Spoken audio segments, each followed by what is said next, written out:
Huntington Park, large immigrant community, you're hearing from residents and their stress, and you're trying to figure out, okay, what can I do from a policy making for the city, or maybe I could just post positive messages on social media.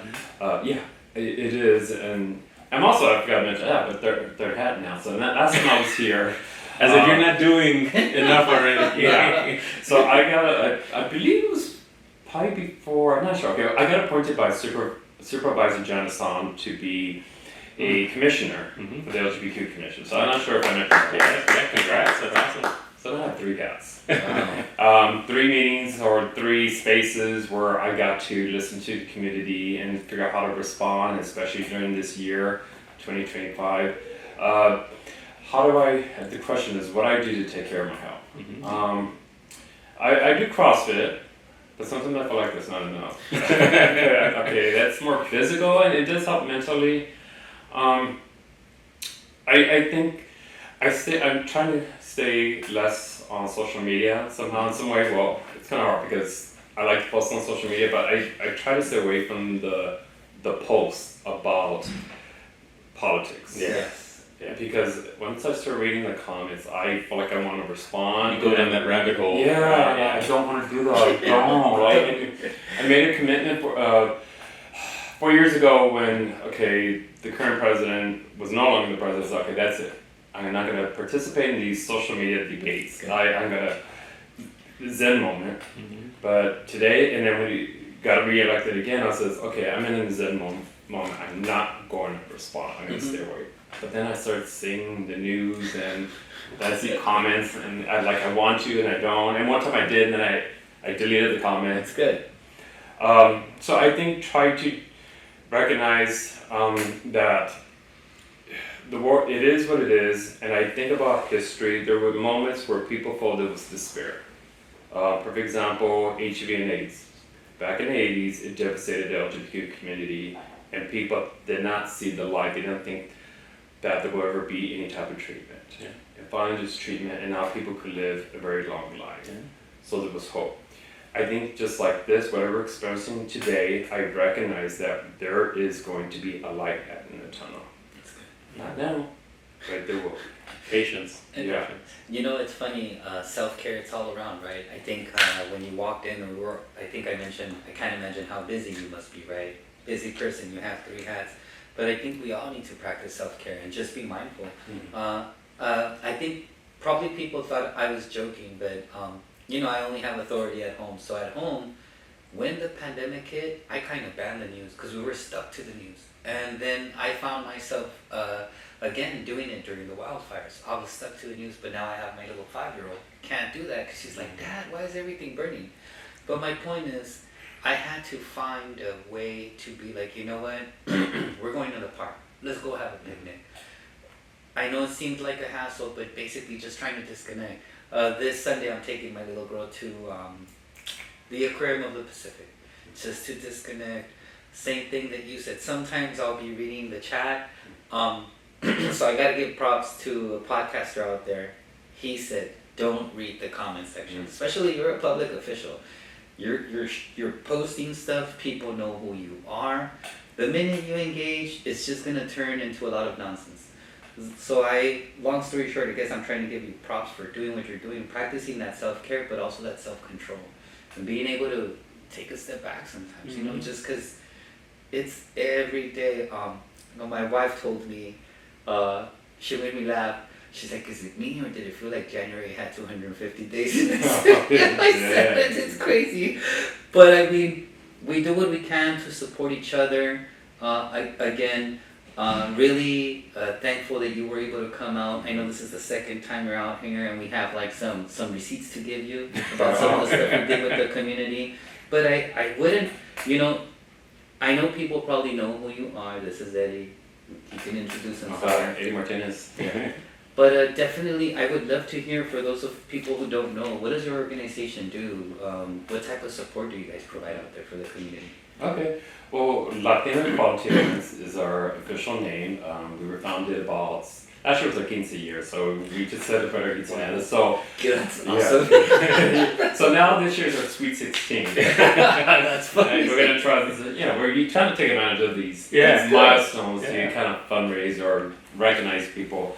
But we responded out of a dark moment for the LGBT community, especially in California, when Proposition 8 passed in 2008, and it was a proposition that removed marriage rights away from same-sex couples. And you can imagine, people voting against your civil rights. Yeah. So that was a very dark moment in the LGBT community. People were upset and they thought they didn't see the light. Yeah. But what happened is a lot of folks organized and mobilized, and from those organizing, this organization called Latino Martinez came to be. And so we are an organization that serves the Latino LGBTQ community. We really focus a lot on youth and family. Today we provide a lot of support services. We do leadership development, we promote academic success, and we really try to elevate individuals to be active in the community. And we want to also make sure that they are living in a safe space or safe school environment, safe neighborhood, and safe home. And that's what we do today. We have two offices. We have one in Boa Heights at Mi Centro, and then we have our youth center in the city of Bell called Misela. Nice. Yeah. You guys are local in our service area, and I mean, we just love you, bro, because you were at our last men's health and well-being. Mhm, You yeah. were one of the panelists. You're gonna be a panelist again. I appreciate that. Thank you. I promise I'll do a better job at editing. I think my skills are a little better now, but I think it's so needed right now, especially with the youth. We're having another event. We're inviting birthing parents, birthing people, the LGBT community. It's open to everybody, but we want to focus on helping people. We're trying to support them feeling safe. Who doesn't want to feel safe in your community, right? Yeah. Feel like listened to and understood, right? And I think that's like a, I don't know if it's just a common sense, right? I don't know how to say it, but like that's just, everybody should be able to feel safe in your own skin and be whoever it is you want to be regardless, right? And then it's good that you guys are out there supporting and addressing some of these issues because I don't know, that cliche, it takes a village, it's gonna take a couple of villages this time around to get past some of this stuff. Yeah. But even like with just the language even that you're using. Yeah. It wasn't that long ago that we had, like even recently there's a board motion to address the needs of the homeless pregnant mothers. Yeah. And we're all in there. We have a strong perinatal mental health program, maternal mental health program, fatherhood program. We have all these things that we've been doing. Really. So we were like, yeah, let's do an event targeting, bringing these resources. But even in developing just like the flyer and looking at the funding, it was our very own Jaime who was just like, well, we want to be more inclusive, right? So are we just doing this for pregnant moms? Or are we doing this for like everyone? And like just looking at like he was saying, birthing people, like birthing parents. It's like, is that like appropriate? And like our team was sitting together, and like for me it was just like, yeah. I like, how did we miss that? Yeah, absolutely, yes.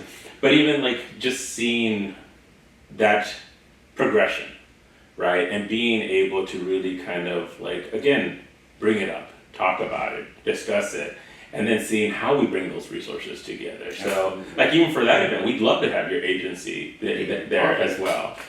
For both events, for like the one that's coming up for the parents that we're doing, I think we said May 17th, but then also you're going to be there on June for our men's health and family event. Yeah, I'll be there. Again, having those resources out there, because the reality is that it's all intermingled, right? And we're becoming a more diverse society, and I think it's important that there's more of that support across all different cultures and populations. Yeah. It sounded like you said s'mores, but I think I'm just getting hungry. S'mores. I did want to say, like, maybe to give a little bit more history and just kind of bring it back. And we're both dads, right? Mm-hmm. So the first conversation was, we should do a support groups for fathers, for men, for fathers, and we were like, okay. And then I think someone asked, so we started with just a men's support group. And then someone asked, what about fathers, and I'm like, well, men are fathers. And then that's when my brain really started Yeah. like clicking, right? So then the next one was like, we should do something for mothers. And we already had a very strong perinatal support group. We had multiple groups, either with the PRC or the clinics holding their own, which were, again, groups that supported mothers. But then that's when Erica and I, and then Manny, we brainstorm a lot. So in my head, I was like, birthing people, right? We need to support, because the idea was very basic. If we can support men, support fathers, support mothers, hopefully we can encourage them to have healthy relationships for their kids. Because we want the kids to be strong, right? We want the kids to feel comfortable. So like, that was the first plan, like, we'll do this, we'll put an event together, and it'll be for the moms and the dads, so that their kids can also, have secure a healthy life, right? And then we were like, what about the unhoused people? What about everybody? And basically trying to be the most inclusive and include everybody, and then really being strategic about our resources. Like Manny said, you guys are more than welcome to be there. Not just bringing, like, how would I say, hats for everybody, right? But specific resources that the community is needing at the time. So that's, I know, one of the tasks that we've been tasked with, and we've been kind of scrambling. So having partners like you guys is great. But definitely, I think in that whole build-up of the event and the different, I guess you could say, like, points we wanted to hit, what members of this community we were not targeting, but trying to build support for. This is kind of how this all came about. And, sometimes Manny will tell me, sometimes you need to take a moment and step back and smell the roses, right? Like, we've done a lot. There's a lot of work, but part of my point is that this wouldn't be possible without partners like you, right? You've been here before, and I keep on mentioning that because I remember from that previous podcast, we talked about this magical event that we were going to have where we were going to do haircuts for men. Awesome, yeah, I think some creative social innovation, like how can you... Yeah, and I want to say, I don't know what the language was, but I think you made us sign a contract. In blood. It was thrown into the universe. Yeah. I had to put one of my kidneys in cryostation, and I wasn't guaranteed to get it back until... Well, dude, we were actually able to pull it off, and again, thanks to the team, the admin team, my team, we were able to put this event together. I want to say it was in Bellflower, right? I think so. We found a small barbershop that was open to it, and we figured out how we could definitely offer some haircuts, resources, mental health resources. I think the shock in some of the gentlemen's faces were like, why is the Department of Mental Health doing this? Self-care, right? You might be unhoused and haven't had a cut in ages. Free cut, right? Do you need a sandwich? Here are some resources, and it worked out really well. Wow. We have this awesome community partner. Her name is Gabby, and she has a little place called Postres Cafe. So she kind of partnered up with us and stepped in and making that happen. So thank you, Gabby. But my point is, just all these things that we're doing for the community, hitting some of those points that we had to hit, and then to come in this year and kind of start it off this way has been a doozy. Wow. So take your self-care, take your day. I need a day. Are you going to do it again? The barbershop? Yeah, well, what we've also done too is like to all of our events, also incorporate them to come out to our events and give the free haircuts. So a lot of what's happened in our events, and again, it's the magic of social media, is we have people that will come to our public events. They see like what's going on. There's like music, there's resource tables, but then with the youth, I mean, with TikTok and all this stuff, they start to do they're live streaming stuff, and they're live streaming like, hey, if you come to this event, it's put on by mental health. They're giving away haircuts. They're doing physical exams. They're doing all stuff. And we went from having like a small showing at some of our events to having a couple thousand people show up. Yeah, and it was like we've had barber shops, we've had schools that do free massages and stuff, and like they're just like, they tell us, it's amazing. It's like, how did you all know to tap into them? We're like, we put the event on, we partnered with community members, but then they put the word out, like literally instantly, and it was just, we've had that And so now we make it a point, like, okay, we need to continue to have this, where we have them at our events. It's so good. I mean, I recently got a haircut. I think you got a haircut. I tell my barber, and he tells me every time I'm there, he goes, "You feel good now, don't you?" Yeah, we do. It's for men. Things I think that one of the top 3 that supports our mental health is getting a haircut. Yeah. It could be number 1. It could be number 1 because, and he tells me like, yeah, sometimes I have guys come every week. Because they want to stay looking good, and it does affect your mind because you look in the mirror and you want to feel validated. You want to say, "I am a gift to the world," and I think if we could do more of these initiatives and empower barbershops to be a safe space, to have open discussions, places of resources, it's gonna help. It's funny you say that. True story. The other day I was in a meeting with somebody virtually, and they said, "Your hair looks nice," and like I was really busy. Oh, I was doing a lot of stuff, I can't remember, but my point is that, like, I literally went, like, physically, like, I was like, oh, I had a physical response, like, oh, thank you. I don't think I've ever had anybody give me a compliment, but you're so right, dude. Like, again, when these gentlemen who got there, and like Manny said, we showed up and we were getting things going, then a little group started building outside, then there was a little line, and then people started coming in for the cuts. Just word of mouth. They started texting each other, they started sharing the pictures. I even noticed that little barber shop did like a whole little, like Manny said, what do they call them? Like those little videos, I don't know what they call them. The vines? Yeah, the vines. But I was like, whoa, and the level of like satisfaction, not only a cut, but you get lined up, that's what they call it now, right? And all that stuff. It does. It makes people feel good, and definitely self-esteem. Yeah, it helps with self-esteem.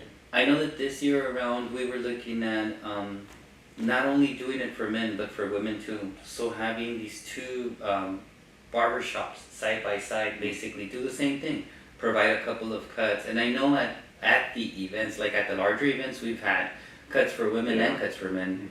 We had massages, facials. We had just amazing resources, and it's funny, right? Because like sometimes people would say, "Why would you do that? This is a mental health event." Well, what do you think? These are all stress relievers. These are all self-care actions right there. Well, and we kind of like first saw it, I think, with like our first or second men's event. Because it's like the 4th year we're doing it, and it's our 3rd year with Southgate, but it's our 4th year actually doing it. But when we started doing these type of events and bringing in these type of resources, some of the feedback we were getting from like even just the men that were there who were bringing their families was they were able for the first time, like they could, it wasn't so stigmatized to walk around and take a flyer about mental health, but they could go and sit down and grab a haircut while their kids were grabbing a snow cone, or while their wives were getting, manicures or whatever. And it was an opportunity where it really gave the community like a moment to really step back and breathe. Instead of running from work, school, doing everything that they got to do, they were coming to these events, getting information, and also taking care of themselves, feeling good about it. And last year, going back to that event, we had a huge showing up. I think we had over 2,000, like 22, almost 30,000 people show up altogether. And those were just the people that actually signed in. So not even to mention the people who were just walking through. Those were the people who were, who were actually counted and either scanned the QR code or signed in manually. So that was like the math we got from those tools. But there was clearly. But the feedback was, like the panel that you were a part of, I kid you not, we were asked again, you guys are you're for sure doing a panel this year again, right? We were like, yeah, we've been talking about it. Like, no, you have to. Like, from like some of our women's support groups, the fact that they were like their partners were sticking around listening to you guys talk, and seeing just the diversity on that stage of talking from different perspectives, like to me that was one of the most validating things, is hearing from the community saying like you have to, because we almost thought like, well, that's when people are going to probably we'll have a small contingency, but people are going to walk around and do other stuff. People stayed, and people were. I don't know if you noticed, we actually had a crowd. Yeah, I was impressed. Yeah, all the people and the food you have. I think it was a good hamburger. Was it a hamburger? It was a habit. That was my first time meeting that. The food, the presentation, you had entertainment. It was just a great space, And I would always, next time I'm gonna post it more on social media to get the word out to the community, but thank you for organizing that. But thank you for being a part of it, because again, it was part of like you and our other panelists who were there, who were providing information that really, whatever was said, whatever was discussed, grabbed the attention of the folks that were there. Because otherwise they would have just been like, oh, okay, well, it's our time to go, come on, get the kids together. No, they stuck around, and it was of all ages. We had folks there from local senior centers who were like, hey, like, this was really cool. We had people literally that day as we were walking on stage coming up, tapping us on the back, and they're like, that was awesome, that was great. I'm like, cool, yeah. You know, for me, and I'm not sure if you remember, but you're absolutely right. I remember, you know, because my brain's everywhere. We were organizing, I was there early, and then we're doing the panel. But I remember seeing the women standing at the sides. And I thought, like Manny said, I thought people are going to drop out. That's when they're going to go hit the vendors. Yeah. They're going to go to the games. No, they were, like, we had a captive audience, and I was like, oh, this is cool. And not until I went back and edited, I'm like, oh, wow, this was good. Like, it actually played out really well. But we also heard from some of those women who shared that they were like, I wish I could have brought my son, I wish I could have brought my husband. This would have been really helpful for him to hear. And like, but I'm taking the information, I took some of this, like I took your brochure, I took your card, and it's just kind of like, cool, like let us know. And if he's open to talking to somebody, we can send somebody out to go and just talk to him, or he can stop by, or, you know, it was focused on men's health awareness. But it really was something, our intention was, okay, you can't treat the individual, you gotta serve the entire, you know, family system, whatever that may look like. So, yeah, it was really intentional to try to do that. I like to call it, it's a systemic way to change the ecosystem. Yeah. You know, the more you start having these platitas, these conversations, resources, and making mental health normal. Because people, the word mental health, you're like, oh, what is it? I don't have mental health. Yeah. You do have mental health. Everyone has mental health. Yeah. But you know, it's the more you talk about it, the more the community will take ownership, and the more we'll have people take action. Yeah. You know, and it could be anything, from gardening or to go see a therapist. Yeah. Dude, like for me, because we've been having these conversations. It's so many layers to achieve the goal, right? The goal is reducing stigma, having the community see us as men, talking about mental health at different levels, right? The marketing, because we're doing marketing now through social media, whether we want to see it or not. Who would ever thought that you would have to come up with a campaign, a marketing campaign for the Department of Mental Health? But believe it or not, to remove that stigma within our community, we have to be able to listen and really provide them what they're asking for, right? Being intentional. But it's multiple layers, right? From the panel, from the food, from the haircuts, from all those things are multiple layers. And sometimes we plan for months, right? Like we started last year planning for this year. Yep, started planning a year ago. Yeah, good job. Yeah, it's good. It feels really good. I'll tell you, I'll be honest with you. That day, I was exhausted. However, you know, the next day, that's how I remember. That event happened and then it was Sunday. Then you probably, yeah. Sunday, I feel good. We did a lot. I knew we did a lot. I feel good. I don't think my little girl came to that one. I'm gonna have her come out this year. But it felt good being with the family. You feel good doing stuff. And then I'm sure this happens to you, but I have to mention it. So you know, I work with the admin team, and I also have a small staff here at the PRC. And because we've been doing a lot more social media and the podcast, I was telling the boss that now, like, when we have groups in the community, we have groupies. And it sounds funny, but because people have become familiar with the presence of the staff, right? Mm-hmm. Their faces and whatnot, they'll like follow them around like if we're on tour, like it's a band that's on tour. So I'm sure that happens to you. People find out where you're gonna be and they're like, hey Eddie, they feel like they know you, right? Social events, Yeah. fundraisers, yeah. They're like, hey brother, how you doing? Congratulations on the new one. You're like, who are you? So once in a while, the staff have told me too that they'll go to a group and someone will approach me and say like, hi Miss Corral, how are you doing? And she's like, where do I know you from? Like, I know you. But mi punto era que that's part of one of the many layers or benefits that we reap from trying to destigmatize, trying to engage our community more and listen, providing what they're asking for, right? Like when we talked about the barbershop, the men's group, all of these things the other day, so we continue to have our men's group as well. Mhm. And again, I'm not even gonna say I was busy. It's just one of those days. I wasn't able to make it out to the park.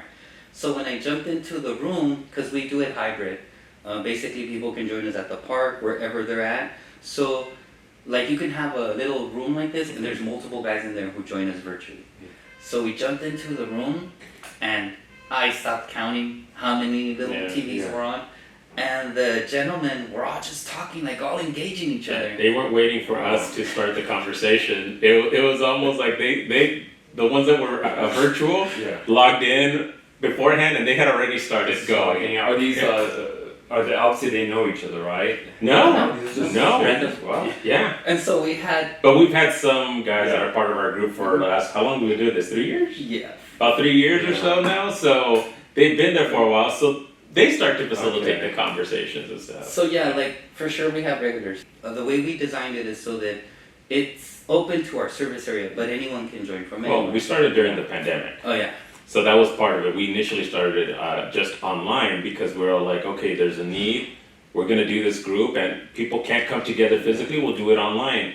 But obviously the pandemic's been over, so we did in person. But a lot of people were still, can we do, like, if I can't get there, can I log on? So we're like, okay, we'll do a hybrid model, right? Well, if we do it like here, we have a large hub where we can watch it. If not, we bring a laptop or our phones. Or we kind of figure out a way of being able to incorporate both. But over time, people have moved. And we've had folks from all over the country. Like people that either heard about the group or have moved out of state and still want to be a part of the group. It's been pretty amazing to have just like this enclave of just guys supporting each other. Do you track all this? Do you it's obviously you get reports to your supervisor, but let them know the success stories and the building a community? Oh yeah, no, it's, I think we've had such luck with this that our senior deputy, shout out to Dion, I know she watches these, she asked all the other regions to start doing fatherhood groups and men support groups, and it was like, it's something that started out of our services that we were just responding to a need that the community brought to us. But it's been so successful that all the other regions now have developed those similar type of services. And they might look different because it's based in different communities, right? Like the group in Antelope Valley might look different than the group down here. But it's definitely something that's sprouted and it's like going across all of LA County. Do you give, I'm curious, and without having to go into detail what's discussed, but do you ever give tips of, all right, how to be a good father, or how to be a good service to the community, but then if you have a family, what can you do to make sure that the youth is in a direction where they don't become unhoused? Oh yeah, we've talked, sometimes we try not to set up specific topics, we keep it very general, but It comes up. it always It comes up. goes, wherever we start the conversation, somehow that road always leads back to those type of conversations. And we've talked about, we get pretty, and I don't want to divulge private stuff that's discussed in the group, but we've talked about our own experiences with our fathers, or lack thereof, and lessons learned. And some of us have talked about struggles even with our own kids, right? And maybe mistakes that we've made or that we don't want to make. But we've also had, and our group age range starts from like 18 till post-retirement. Yes. Post-retirement. Yeah, and we've had some folks who, we've had, most recently, we had a really young man come on board and was having some emotional stuff that was coming up that we were just, like some of the stuff we were talking about may have triggered some of it.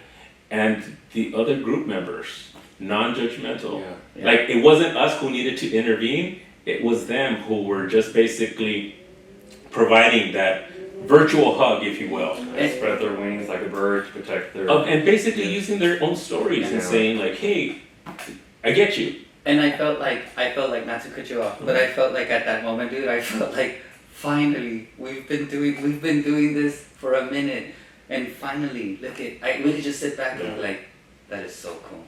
They're embracing each other. They're giving each other advice. Soon, part of the concept of the group was based on the peer model, right? We're all peers in the sense that we can all relate to each other when we. So who better than to give you some type of suggestion like, hey, this might not work for you, or this probably worked for me, but you might want to try this or do that. And so, like Manny said, stuff always tends to come up, and it's funny because I'm a big foodie, so you know, a lot of the times I'll be like, "What you guys have for lunch today, right?" Or "What would you like to have for dinner?" type. So we always start either. Well, we all eat, so you know that's. But there was a gentleman who just opened. I was talking about a lawnmower issue, but I won't get into the lawnmower issue. I have a lawnmower that's broken. I haven't figured it out. And one of the younger guys was like, "Oh, check the carburetor, check this." And although we were talking about lawnmower engines, then the conversation segued into cars. And this older gentleman said, "You know, one of my first cars was this." And so since they were engaging and talking, I'm like, I went online and I looked up the car and I put up a picture of, man, he lit up. He lit up and oh my God, that's my car. It brought back memories and stuff. I'm curious, the lawnmower, is it gas or electric? It's gas, but I am this close. Like I don't want to get into it because it's another whole other rabbit hole. It's like a long, you know, like my wife's already told me, just get a new one. We'll get a small electric one. My neighbor is super cool. Shout out to Sarah.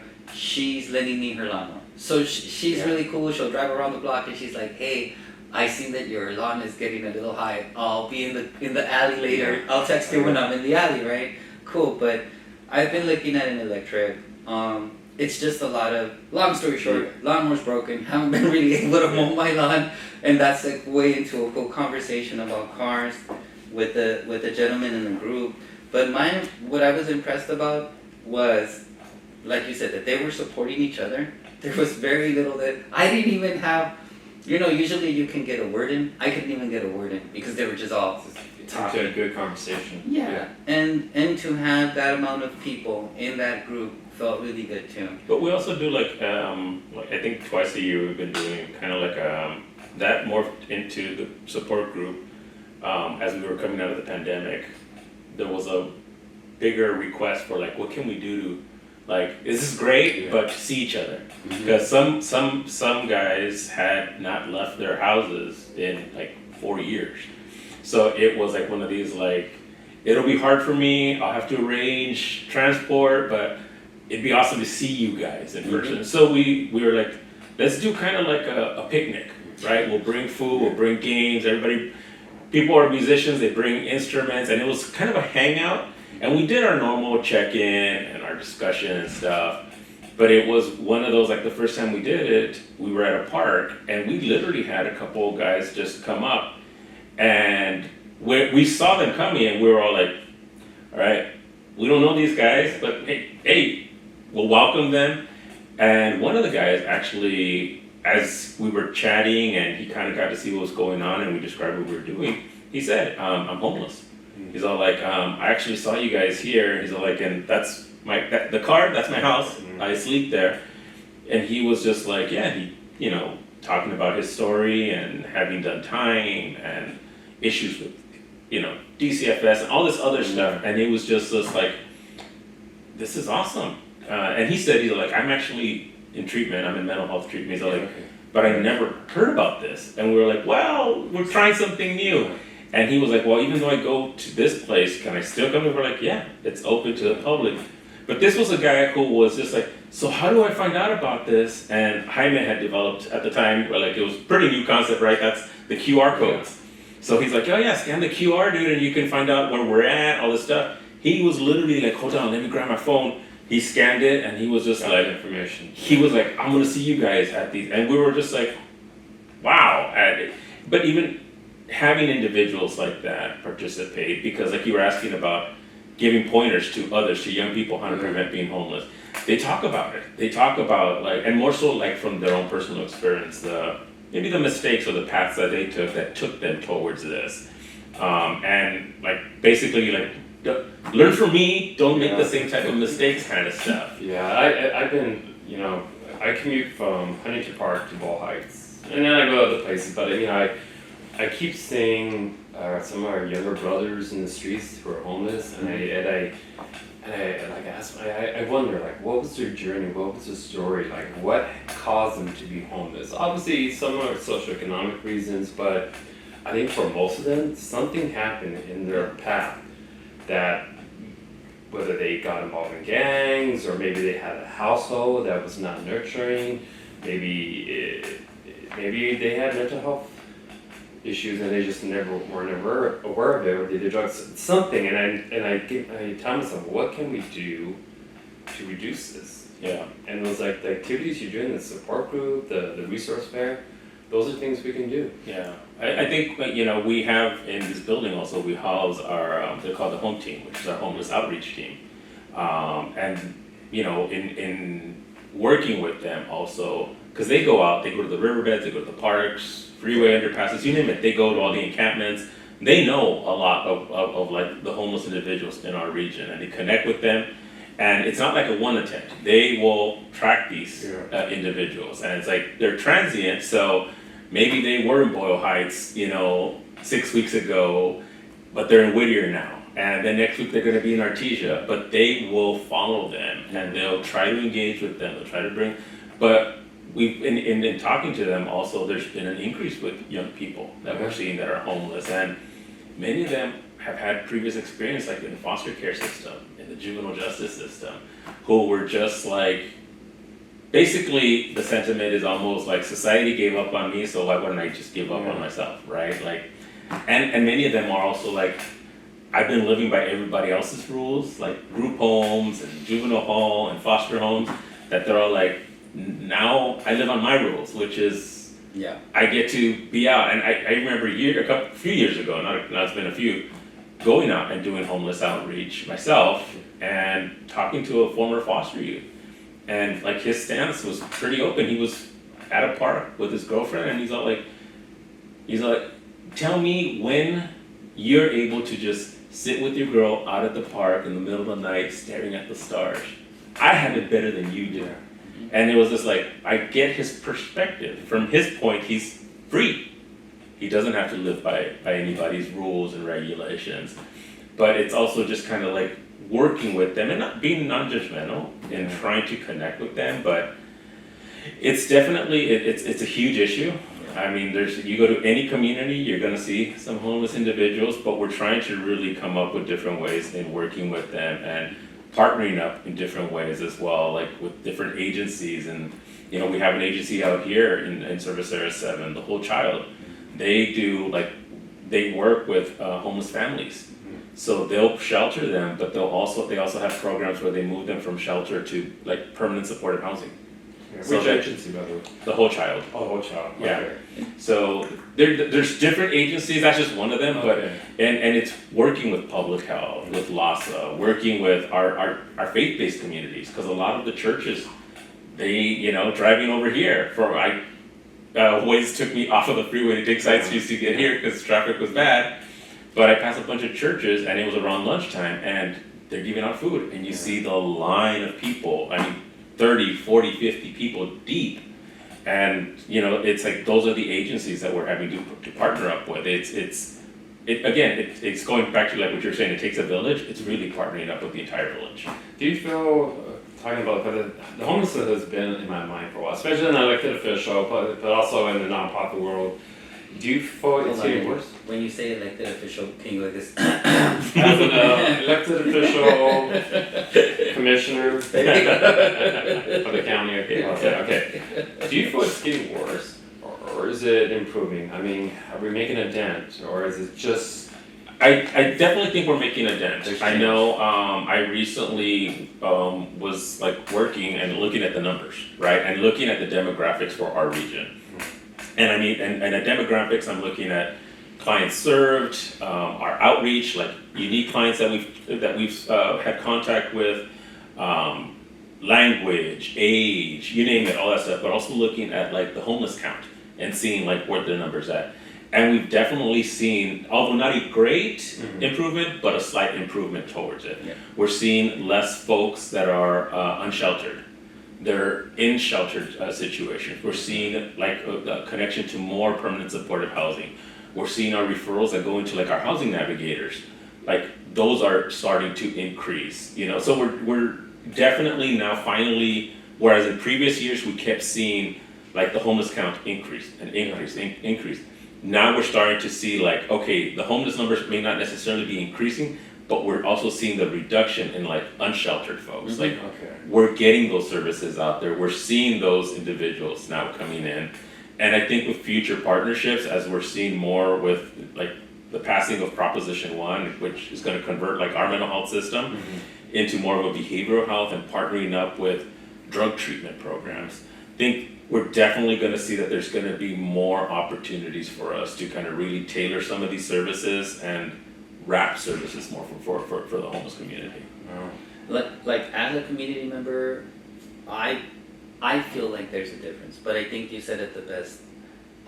Numbers aren't going up, and I feel maybe there's more people actually receiving the services, engaging in some of these community-based services. And you were saying like the numbers aren't going up, in fact they're going down. In the last homeless count, Service Area 7, we actually saw a decrease, a significant decrease in the amount of unsheltered homeless people. Like, and that means those are the people that are like you're seeing out in the streets, sleeping on the sidewalk, in the encampments.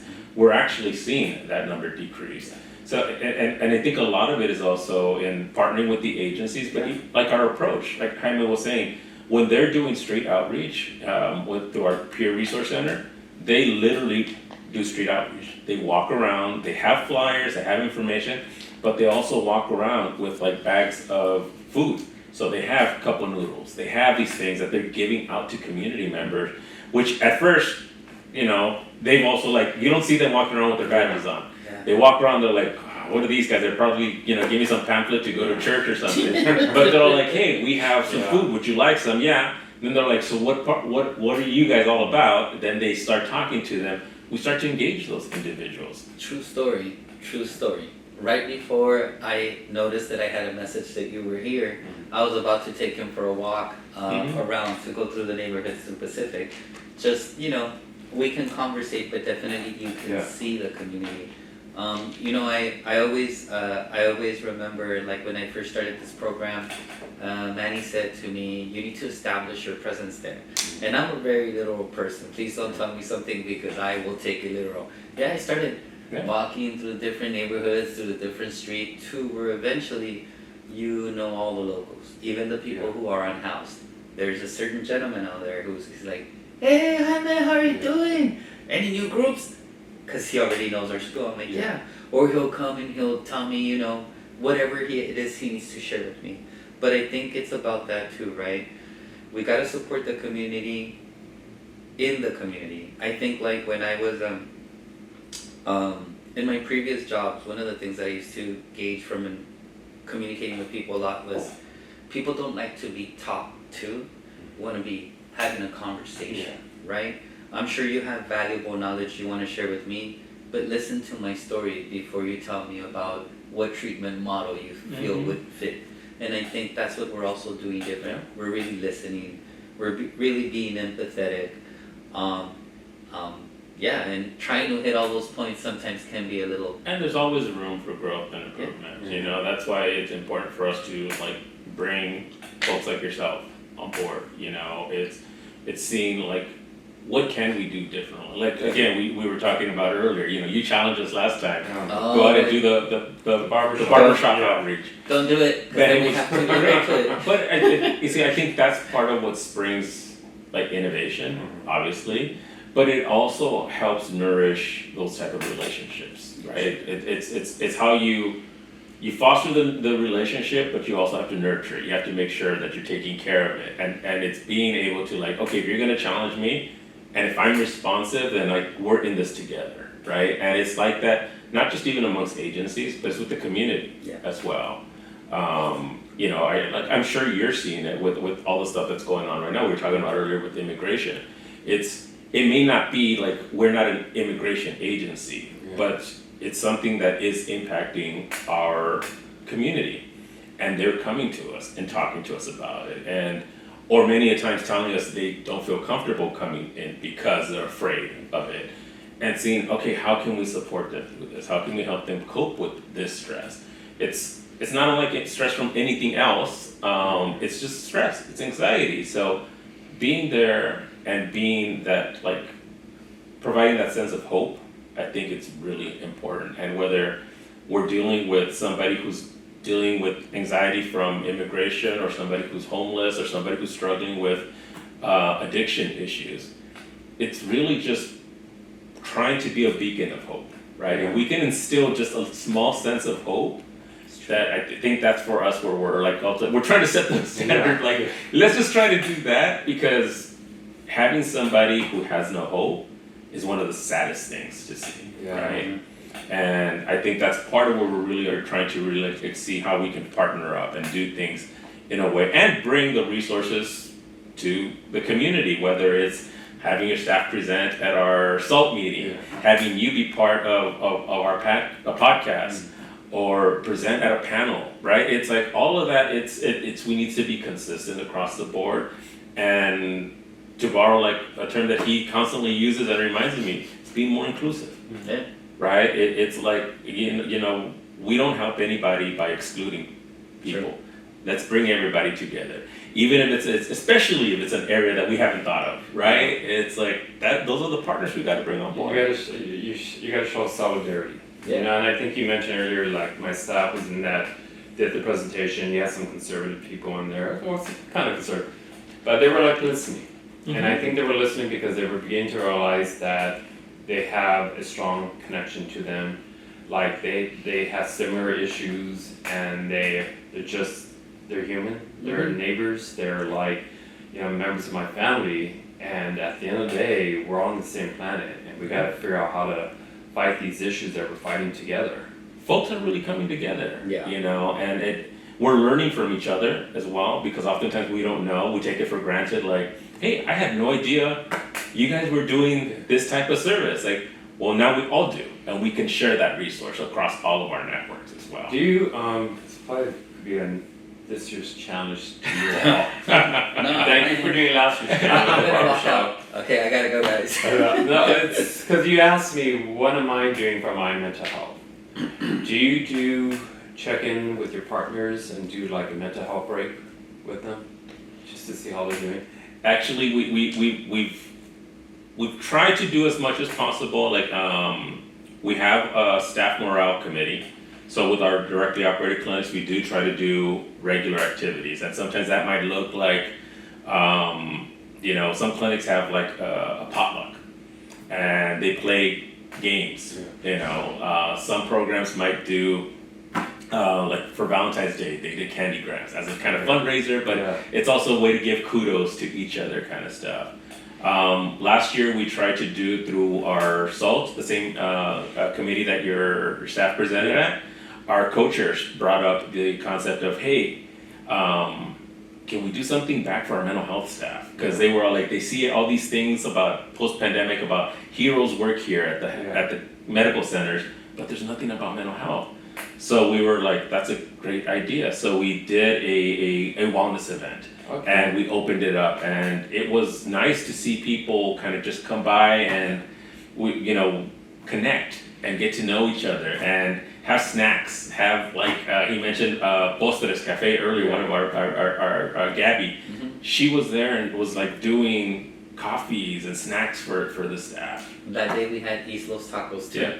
And good tacos? Dude, you gotta meet Erica. Her and her husband are amazing. They are like all about the community. As a matter of fact, we're doing a Dia del Niño with them event at their location, but they're awesome. They have Chamber of Commerce meetings there.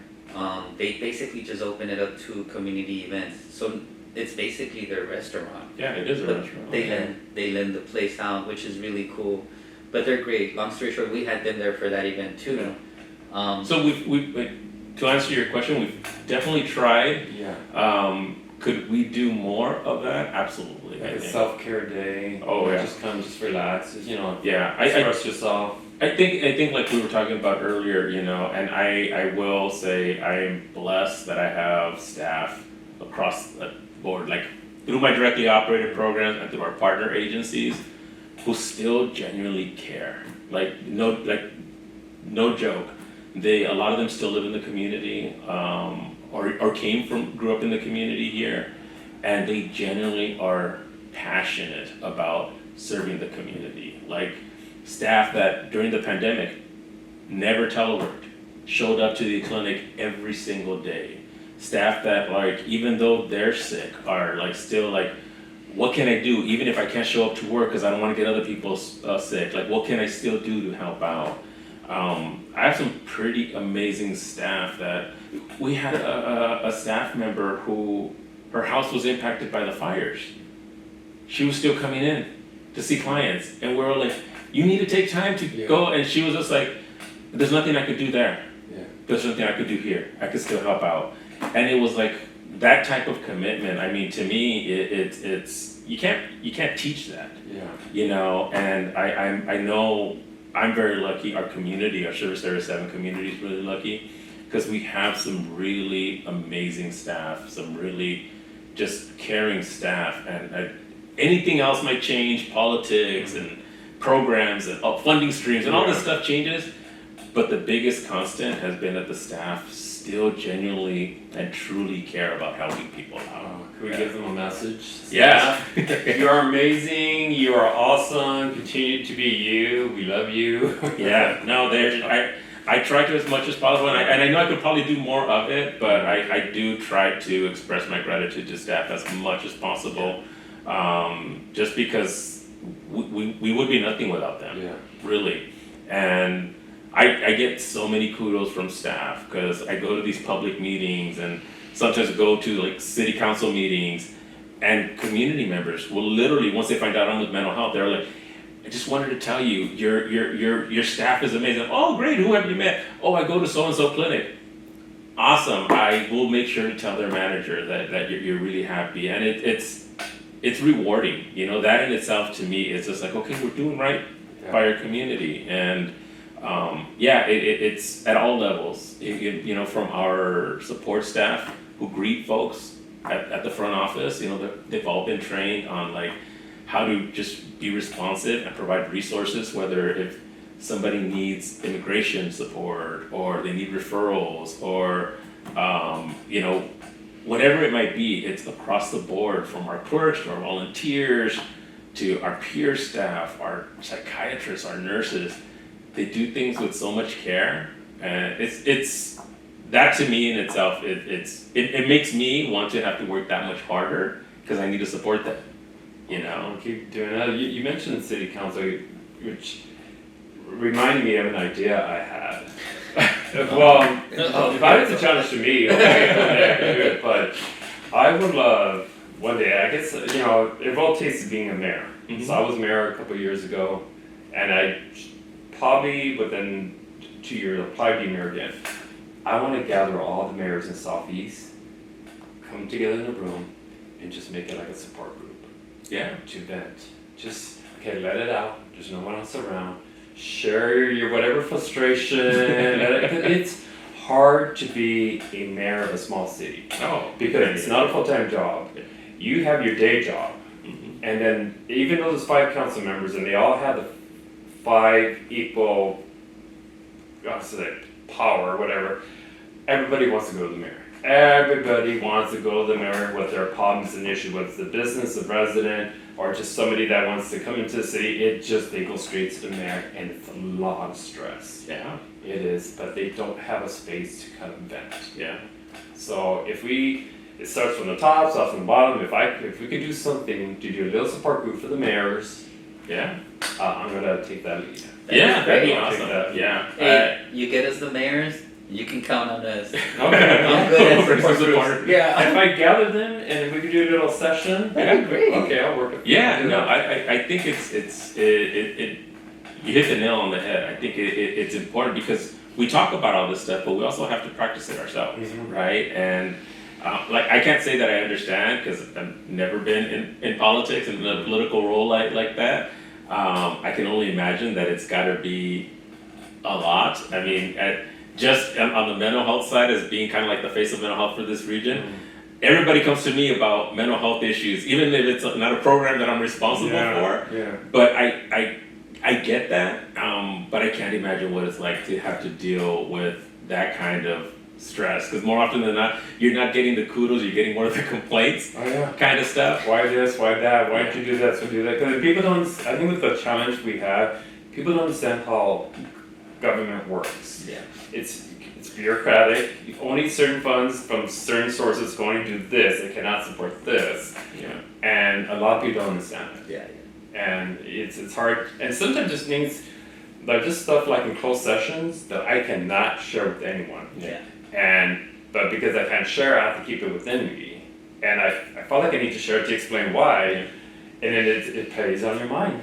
And I think part of it is it's like self-care, Yeah. but I think the other part of it too, I would hope it's that it results in like networking, Yeah. right? Because there might be certain struggles and commonalities amongst all the different mayors that even though you're all in different cities, there might be a way of being able to pull all of those resources together and support each other, right? Because I know I work with all the different cities in my region, and it's interesting to see how what we're doing here could benefit here. Or I've had other like city leadership come up and say, "Hey, I went to your event and I want you to bring that over here." It's like, okay, but is that like what's your target population like? Tell me, let's have a dialogue. What's going on in your city?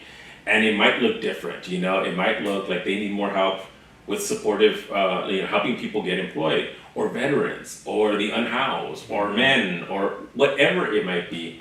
So I think it's a great concept. I think it's a great idea, and you might see it. Maybe it flourishes into something. Yeah, I'm gonna tell you.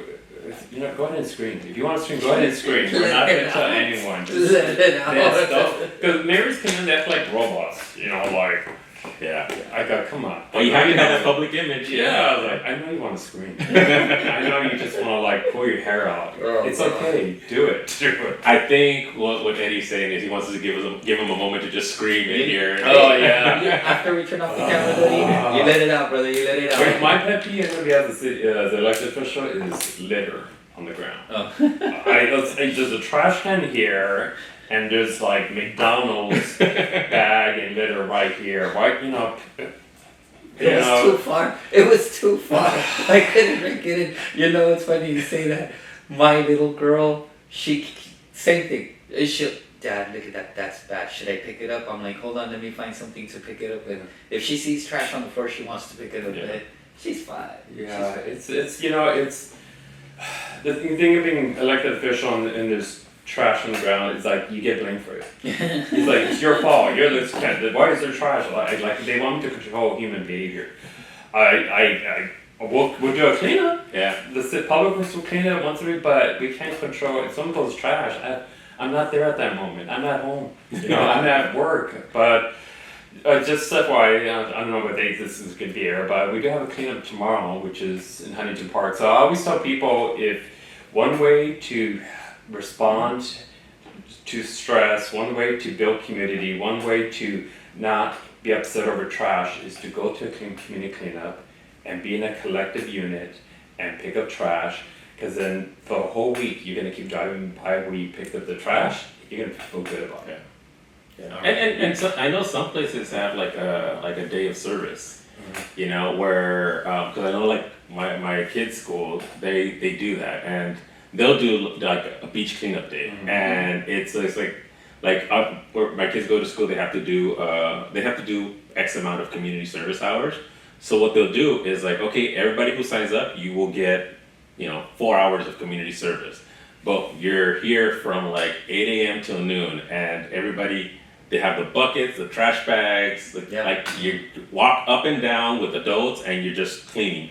And for the kids, and for us as well as the parents, because obviously we go with the kids, it's rewarding because it's just like, hey, we're walking around here, you see, and then it's like the kids also turn it into a competition. It's like, let's see who picked up the most cigarette butts, who got the most plastics, and it's just like, it's just, but it's rewarding for them as well, because then they see it's like, wow, it does look nicer without all this trash on there. Yeah, you know? feel good about 2-3 months until you start seeing the See it look on again, that. Oh, it's back. But it's kind of like we'll talk about mental health. I kind of relate it to like the community cleanups we do.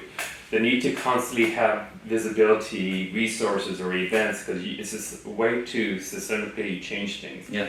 In HP, we've been doing cleanups for the past 4 or 5 years. And because once you educate folks and you empower youth to, once they get older, they won't throw litter in the ground. Yeah. And when they see other people carrying, then you start carrying. So it has a ripple effect. Like we've been doing this cleanup, Jamon, and realizing the area we're going to clean up is kind of clean. Yeah. And that was because systemically over the years we kept doing these cleanups that it created this impact and changed behavior. You're leading by example.